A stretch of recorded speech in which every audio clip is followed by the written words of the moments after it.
Written in the early 20th century, the poem Coromandel Fishers remains one of the most celebrated works by the Indian poet and activist Sarojini Naidu.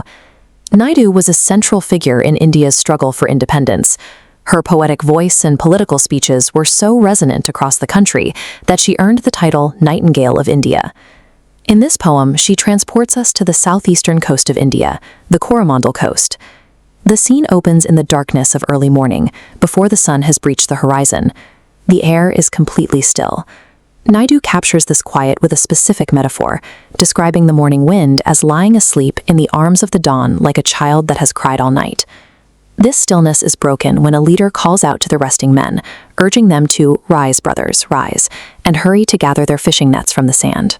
They sail catamarans, traditional wooden vessels constructed by tying heavy logs tightly together to create a light, maneuverable frame for the surf.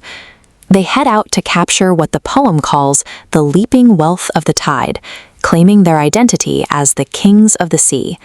For these men, waking in the dark hours is a requirement of their craft, the moment they step off the sand to claim their oceanic domain.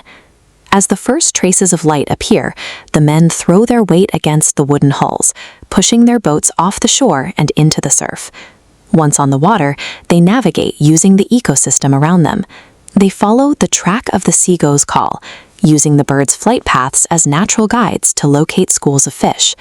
This reliance on nature is a constant theme, and Naidu explains it through personification, assigning human relationships to the natural world to map the fisherman's connection to their environment. The fishermen declare that the sea is our mother.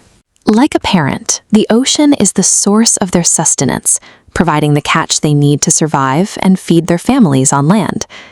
They look to the sky and see a sibling. The cloud is our brother. The clouds journey alongside them all day, casting shade and watching over their labor. And right against the hulls of their boats, the waves are our comrades. The water is in constant motion alongside them, sharing in the physical work of the voyage. Yet this familial framing exists alongside a brutal reality.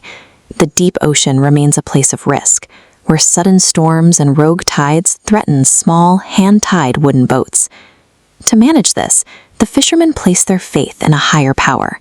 They trust that the sea god, who holds the storm by the hair, will intervene and protect their lives within his breast.